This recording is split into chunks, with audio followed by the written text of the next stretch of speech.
gamit natin ito for joining football. Karaniwan sa bandage, sa mga triangular bandage, ginagamit siya for yung yung bandage. Kailangan natin ng dalawang rope. Okay, so sintas nyo na lang gamitin. Okay. Kunin natin yung mga, paliwanag muna yung mga parts, no? Una, end part. Then, standing part. Yung part na diretso lang.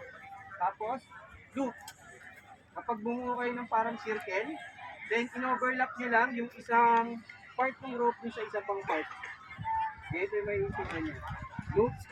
Then next, bite. No, pag nagkaroon naman ng tupi, nagkaroon ng parang lines dun sa rope nyo, within the rope tawag dyan bite. Ano ito yung tsura nyo? Bite. Okay. Square knot na tayo.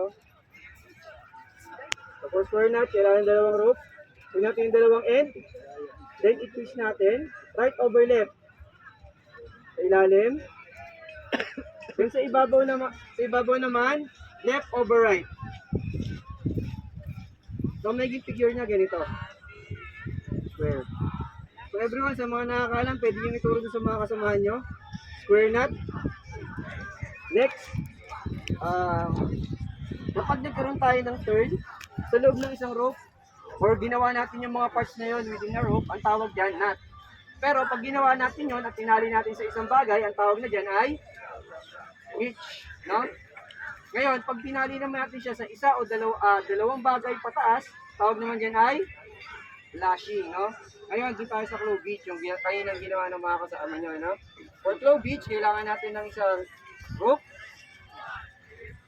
Then, i-wrap lang natin dun sa object, no? Pwede nyo gamitin yung mga kamay or mga daliri nyo or any object na meron kayo dyan, pwede nyo i-wrap. So, i-wrap nyo lang sa object, 1/3, tapos i-overlap nyo dun sa unang tinay nyo. Overlap nyo siya, then pagka-overlap, ikot pa ulit. Pero sa time na to, lalagay kayo ng konting tuwang dito sa nirap ninyo. Para din natin papasok yung end part. Papunta dito. Okay na yung clovage. No? Okay? Ginagamit naman to to begin or start a lashing. Also in ending it.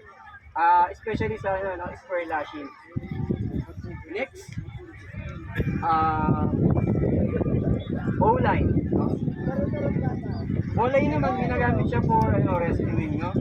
So, paano siya gawin? Kuha lang tayo na magkaroon tayo ng allowance na mahaba. Gagawa tayo ng loop. Loop sa dulo. Yan, ganyan na loop. Gawa tayo ng loop. Tapos, yung loop na yan, shoot natin sa ilalim yung end part, no? Sa ilalim. Then, yung end part na yun, identify nyo yung standing part sa dulo, no? I-wrap nyo yung end part dun sa standing part. Then, yung nirap nyo na yun, ibabalik nyo ulit dun sa same na hole na nagawa natin dun sa overhand loop natin. Pag naibalik nyo na siya, to tighten it, atakin nyo lang yung standing part sa dulo, sa kabilang kamay, no? So yun yung bola, ginagamit siya for rescuing. Okay? Also known as king of knots. Next, figure out 8 knot.